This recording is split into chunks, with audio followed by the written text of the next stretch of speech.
Hey guys, मेरा नाम आनंद है और आप देख रहे हैं कोडिटब।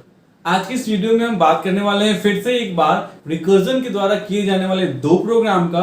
फर्स्ट प्रोग्राम है हमारा फैक्टोरियल का प्रोग्राम और दूसरा है कि अगर हमें जीसीडी फाइंड करना हो तो वो हम कैसे करेंगे यूजिंग रिकर्जन। तो चलिए स्टार्ट करते हैं।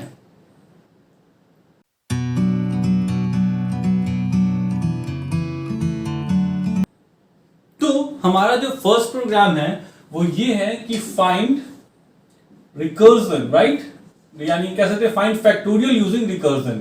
यानी फैक्टोरियल आपको फाइंड करना है और किसका यूज करके, तो यूजिंग रिकर्जन, यानी रिकर्जन का यूज करना है।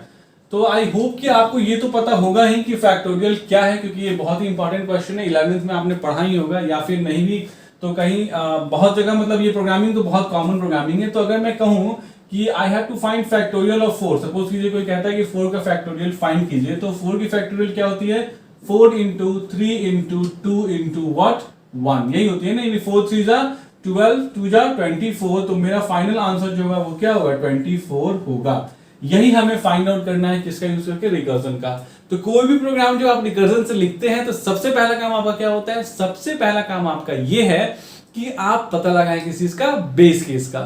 तो अगर आप बेस केस का पता लगाना चलेंगे तो चलिए पता लगाते हैं। देखिए तो यहाँ कितने से स्टार्ट हो रहा है, हमारा 4 से स्टार्ट हो रहा है ना। मतलब हमारा जो नंबर है जिसका हमें फैक्टोरियल निकालना है वो 4 से स्टार्ट हो रहा है। तो 4 इंटू 3 इंटू 2 इंटू 1, यहां पे आके हमें क्या कर जाना है, स्टॉप कर जाना है। यानी मल्टीप्लाई करते करते करते 1 से मल्टीप्लाई करना है जब हमें, तो उसी समय हमें क्या हो जाना है, स्टॉप हो जाना है। ये ध्यान रखना है। तो इसको ध्यान में रखते हुए कोड लिखेंगे तो हमारे लिए बेस केस क्या हो जाएगा।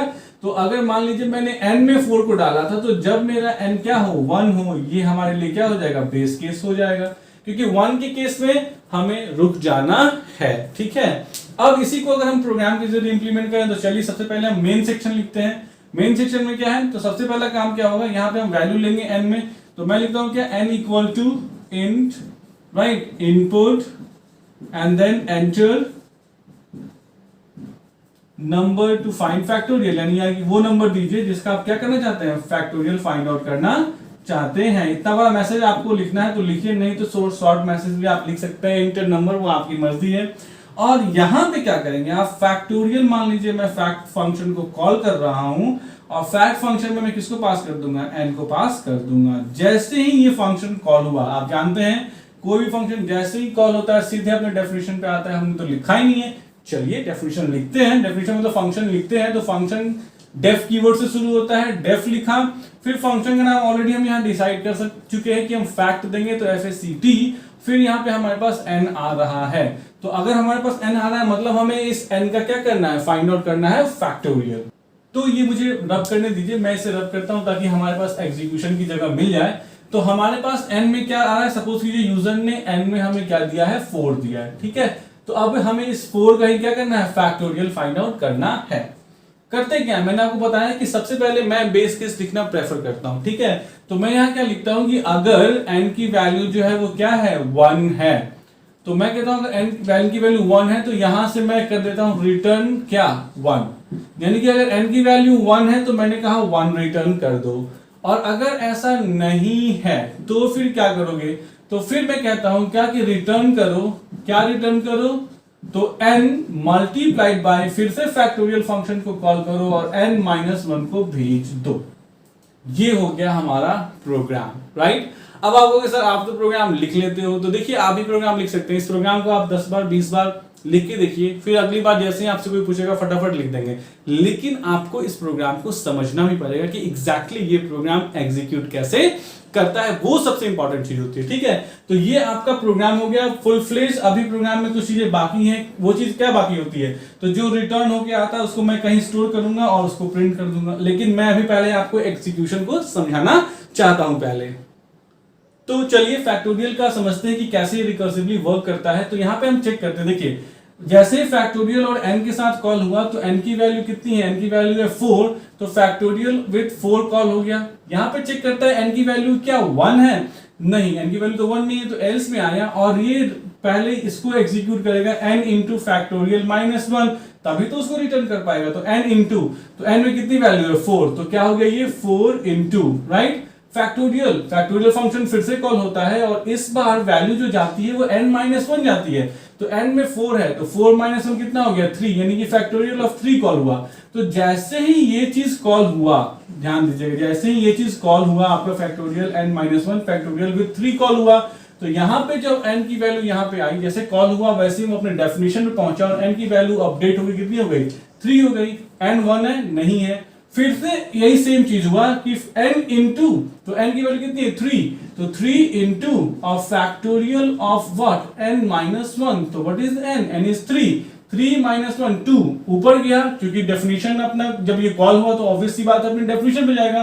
तो फैक्टोरियल ऑफ 2, n जो है वो 2 है नहीं है, एल्स में आया, फिर से वही सेम चीज, सॉरी यहाँ 2 होगा, उसके बाद n इंटू, तो n में कितनी है 2 वैल्यू है, n की वैल्यू कितनी हो चुकी है 2 हो चुकी है, तो 2 इंटू अब फैक्टोरियल ऑफ n-1, तो फैक्टोरियल ऑफ n-1, तो 2 - 1 कितना होगा 2 - 1 इज 1, यानी फैक्टोरियल ऑफ 1, तो यहां पे तुरंत यहां पे आया फैक्टोरियल ऑफ 1, तो यहां n में 1 आ चुका है। अब याद रखिए, अब यहां पे क्या होगा, चेक करेगा कि क्या n की वैल्यू 1 है। हाँ जी बिल्कुल, n की वैल्यू इस बार क्या है 1 है, तो कहता है n 1 है तो रिटर्न क्या कर दो 1 को रिटर्न कर दो, तो 1 को रिटर्न किया तो इसकी वैल्यू जो आई, देखिए ये कहां रिटर्न जाएगा, तो जहां से इसे कॉल किया गया है वो यहां पे कॉल किया था हमने, इसीलिए रिटर्न 1 जो आएगा वो यहां पे आएगा। तो अब देखिए ये क्या बन जाएगा 2 इंटू 1, तो 2 इंटू 1 ये क्या बन गया 2 बन गया। अब आइए ये क्यों कॉल हुआ था, क्योंकि ये कॉल हुआ था, तो यानी कि इसकी वैल्यू जो फाइनल कैलकुलेट होकर आई वो कितनी आई 2 आई, राइट। तो 3 इंटू 2 ये कितना हो गया 6 हो गया। अब ये वैल्यू जो कैलकुलेट है वो इसकी वजह से कैलकुलेट हुई थी ना, इस कॉलिंग की वजह से, तो 6 यहां पे आ गया, राइट। तो 6 4 6 से कितना हो गया 24, तो 24 यहां पे आ गया, राइट। अब इसके बाद कुछ बचता ही नहीं है करने को, तो ये यहां से क्या हो जाएगा रिटर्न हो जाएगा। रिटर्न होके कोई भी चीज वहीं आती है जहां से उसे कॉल किया गया था। यहां पे देखा गया तो कोई वेरिएबल असाइन करने के लिए था नहीं, मैंने उसको कहां असाइन कर दिया z में असाइन कर दिया, और फिर मैंने यहाँ क्या कर दिया प्रिंट कर दिया factorial equal to double quotes में, मैसेज जो जाएगा वो किसमें जाएगा डबल कोट्स में, फैक्टोरियल इक्वल टू कॉमा किसकी वैल्यू z की वैल्यू। तो देखिए मतलब क्या हुआ कि इसकी वैल्यू जो कैलकुलेट हो गई वो इसके लिए इनपुट बन गई, इसकी वैल्यू जो कैलकुलेट हो गई वो इसके लिए इनपुट बन गई, और ये वैल्यू जो कैलकुलेट हो गई वो फाइनली कैलकुलेट हो गई रिटर्न हो गई, जो यहाँ पे आई, यहां से z में गई और z के बाद यहाँ क्या हो गया प्रिंट हो गया, आगे बढ़ा प्रोग्राम हमारा टर्मिनेट। तो ये था हमारे फैक्टोरियल का प्रोग्राम। अब नेक्स्ट प्रोग्राम में चलते हैं, जो है हमें फाइंड करना है अगर जीसीडी 2 नंबर्स का। तो हमारा जो दूसरा प्रोग्राम है वो ये है कि हमें फाइंड करना है GCD, right, find GCD of given 2 numbers, यानी कि 2 दिए गए नंबर्स का, given 2 numbers, right, using what, using recursion. Obvious सी बात है, जब हम पूरा पढ़ाई ही कर रहे हैं रिकर्जन चैप्टर का, तो आपको जो क्वेश्चन पूछे जाएंगे वो रिकर्जन से ही पूछे जाएंगे। तो मतलब जीसीडी का मतलब क्या होता है, जैसे मान लीजिए मैं कहता हूं जीसीडी निकालिए, फर्स्ट नंबर मैंने एक्स में दे दिया आपको, सपोज कीजिए मैं दे देता हूं 3, राइट, और फिर कुछ भी, जैसे वाई में मैंने दे दिया कितना, सपोज कीजिए मैंने दे दिया 17, ओके। सो कैसे जीसीडी निकलता है, तो जीसीडी निकलने का तरीका ये है कि नंबर को डिवाइड करते चले जाइए, राइट, कितना आया तो 3 5 या 15, ओके, रिमाइंडर कितना आएगा 2 आएगा। अब 2 को ये आपके लिए बन जाएगा डिवीजन, ये हो गया, ये आपको डिवाइड होने लगेगा, ठीक है, तो 2 1 जा 2, राइट। अब ये 1 2 ये बन जाएगा डिवीजन के लिए, तो 1 2 जा 2, यानी कि कहते इसमें कॉन्सेप्ट क्या होता है, कॉन्सेप्ट बड़ा सिंपल सा है कि 4 मतलब जो छोटा नंबर है उसको बड़े नंबर से डिवाइड, मतलब जो बड़ा नंबर है उसको छोटे नंबर से डिवाइड करते चले जाइए, जो रिमाइंडर बचे उसे फिर से जिस अगली पिछली बार जिस नंबर से काटा था उसको डिवाइड कीजिए, फिर उसके बाद जो बचे उसको, जब तक कि आपका फाइनली आपको 0 ना मिल जाए, यानी कि पूरी तरह से डिवाइड ना हो जाए। तो अगर x में 3 है और y में क्या है 17 है, तो हम कह सकते हैं कि हमारा जो जीसीडी की वैल्यू आएगी वो कितनी आएगी 1 आएगी। तो सबसे पहले हमें क्या फाइंड करना है, तो सबसे पहला काम है हमारा बेस केस को फाइंड करना। तो खुद सोचिए इसमें बेस केस क्या होगा, तो बेस केस ये है कि जब तक हमें फाइनली यहां पे जो है वो क्या ना मिल जाए 0 मिल जाए, या जिससे हम डिवाइड कर रहे हैं वो अगर 1 तक पहुंच जाता है तो हमें रुक जाना है, क्योंकि 1 तक पहुंचने के बाद फिर कुछ बचता नहीं है हमें काम करने के लिए।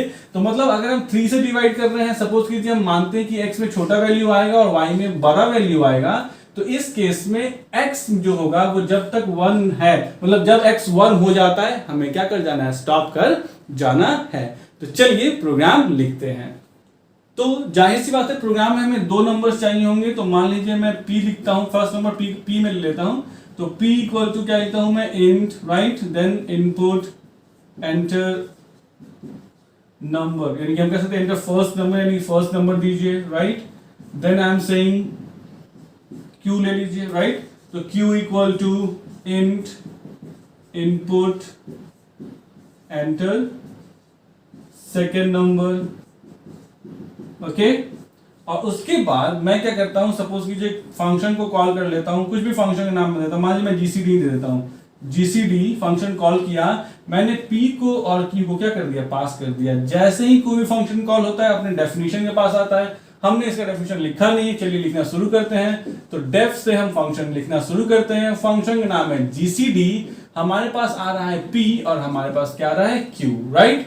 Now the question is that कि हम ये मान के चल रहे हैं कि q जो है वो हमारा छोटा नंबर है, मतलब q से ही हम क्या करेंगे, डिवीजन का वर्क परफॉर्म करेंगे। q is the smaller number, p is the bigger number. So जाहिर सी बात है मैं यहाँ चेक करता हूं कि अगर, जाहिर सी बात है बेस केस सबसे पहले मैं लिखता हूं, तो अब मैं चेक करता हूं कि q की वैल्यू अगर क्या हो गई है, 0 हो गई है, तो क्या रिटर्न करना है, तो हमें यहाँ पे थोड़ा सा कुछ अलग रिटर्न करना पड़ेगा। हम यहाँ पे रिटर्न करेंगे किसको, रिटर्न कर दो किसको, p को रिटर्न कर दो। और अगर ऐसा नहीं है तो क्या करो, फिर आपको ध्यान समझिए क्या करना होगा, आपको यहाँ पे फिर से वही चीज है, सेम कॉन्सेप्ट है कि आपको रिटर्न स्टेटमेंट तो लिखना ही है, लेकिन आपको यहाँ पे रिटर्न करने के साथ साथ आपको रिकर्सिवली कॉल करना है। तो रिकर्सिवली कॉल करते समय आप क्या करेंगे, आप यहाँ पास करेंगे q को, क्योंकि चेंज हो जाता है नंबर्स, मैंने बताया एग्जांपल में ना नंबर्स चेंज हो जाते हैं, तो q को पास करेंगे और p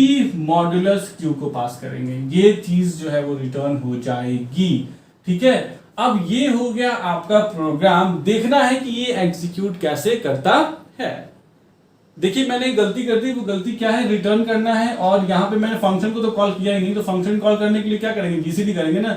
तो मतलब यहाँ पे मैं कहता हूँ रिटर्न करो, और क्या करो, रिटर्न में पहले जीसीडी फंक्शन को मैं इसी के अंदर कॉल कर लेता हूँ, राइट। तो ये फंक्शन बार बार कॉल हो रहा है, यानी कि इस जीसीडी फंक्शन के अंदर आपने दूसरा फिर से कॉल किया, तो this is called what, recursion, right. एक फंक्शन के अंदर जब हम क्या करते हैं, दूसरे फंक्शन को कॉल करते हैं। अब हमारे पास p और q में सब कुछ, चलिए ड्राई रन तो करना पड़ेगा प्रोग्राम को समझने के लिए, तो p में कोई वैल्यू ले लेते हैं और q में कुछ वैल्यू ले लेते हैं। सपोज कीजिए p में मैं ले लेता हूँ क्या, p में मैं ले लेता हूँ, p में कौन किस में छोटा नंबर होगा, q में छोटा नंबर होगा, ये याद रखिएगा। तो मान लीजिए मैं p में ले लेता हूँ 9 और q में मैं ले लेता हूँ 2, जानबूझ के, क्यों, ताकि कुछ देर तक ये कोड चले, वरना फर्स्ट टाइम में ही ये कोड खत्म हो जाएगा। कैसे, देखिए आपको p में आपने वैल्यू रख दिया 9, ठीक है, p इज कंटेनिंग 9, और q में आपको 2 आ गया। अब यहाँ से जीसीडी फंक्शन कॉल होता है, p और q को पास किया जाता है, तो p और q यहाँ पे अपनी वैल्यू लेके आ जाते हैं। p में आ गया 9 और q में आ गया क्या, 2। q की वैल्यू 0 है, नहीं है, रिटर्न करो, फिर से ये कॉल होगा, ये क्या हो रहा है, जीसीडी फंक्शन कॉल हो रहा है फिर से। तो चलिए जीसीडी फंक्शन कॉल हो रहा है और q को पास करो, तो फर्स्ट नंबर q बन जा रहा है, यानी कि क्या करो, q को पास करो, तो q is what, 2, comma p modulus q calculate करो। तो p मॉडुलस q कैलकुलेट जब आप करेंगे, तो p में अभी फिलहाल कितनी वैल्यू है, 9, 9 मॉडुलस 2, तो 9 मॉडुलस 2 मतलब कितना बनेगा, इसका आंसर बनेगा 1, क्योंकि 9 को जब आप 2 से डिवाइड करेंगे तो रिमाइंडर 1 आएगा, तो यानी 2,1 को पास करो। तो इस बार p की वैल्यू जो है वो कितनी हो जाएगी, फर्स्ट वैल्यू 2, और जो q की वैल्यू है वो कितनी हो जाएगी, इस बार कितनी हो जाएगी, 1। अब यहाँ पे हम चेक कर रहे हैं कि q की वैल्यू क्या 0 है क्या, नहीं, q की वैल्यू अभी भी 0 नहीं है, राइट। तो ये कहाँ आएगा, एल्स में आएगा और रिटर्न करेगा फिर से, तो फिर से जीसीडी फंक्शन कॉल होगा, तो कॉल हुआ जीसीडी फंक्शन, q को पास किया जाता है, तो q कितना है, अभी देखिए q कितना है, 1 है, तो 1 पास हो गया, कॉमा p मॉडुलस q, तो p में कितना है, 2, 2 मॉडुलस q में कितना है अभी 1, तो 2 मॉडुलस 1 कितना कैलकुलेट होगा, जब ये आप 2 को डिवाइड करेंगे 1 से, तो रिमाइंडर कितना आएगा, 0 आएगा। सो दैट मींस इस बार आप क्या डाल रहे हो, 0 जा रहा है, तो मतलब p में कितना जा रहा है, 1, q में कितना जा रहा है, 0। तो मतलब ये जैसे ही ये कॉल हुआ, ये फिर से यहाँ आया, P में कितना चला गया 1 और Q में कितना चला गया 0।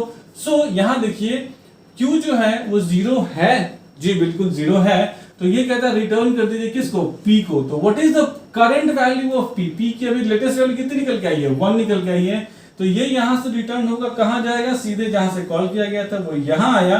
यहां से मान लीजिए मैं किसमें Z में स्टोर कर लेता हूं और प्रिंट कर देता हूं, print GCD value equal to what, GCD value equal to comma किसकी वैल्यू, Z की वैल्यू। तो GCD 1 मतलब वैल्यू जो इसकी GCD की निकल के आएगी वो 1 आएगी। क्यों? तो चलिए देख लेते हैं एग्जांपल करके। P में 9 था और Q में 2 था, तो 2 डिवाइड बाई 9 होगा, 2 4 जा 8, 1 बचा 1। अब ये डिवाइड करेगी इसको 2 को, तो 1 2 जा 2, देखिए 0 आ गया। मतलब दिस इज माय आंसर। सो देखिए फाइनली आंसर जो हमें निकल के आया वो क्या निकल के आया, 1 निकल के आया है। तो ये एक प्रोग्राम था, हालांकि मैं थोड़ा पीछे हट जाता हूं ताकि आप ये प्रोग्राम देख सकें। ये एक प्रोग्राम था जो क्या करेगा, GCD कैलकुलेट करेगा और आपको फाइनल आंसर दे देगा यूजिंग व्हाट, रिकर्जन। तो आई होप आपको ये वीडियो, ये एक्सप्लेनेशन पसंद आई होगी। अगर आई है तो प्लीज लाइक, सब्सक्राइब और शेयर कीजिए। Thanks for watching the video. Thanks.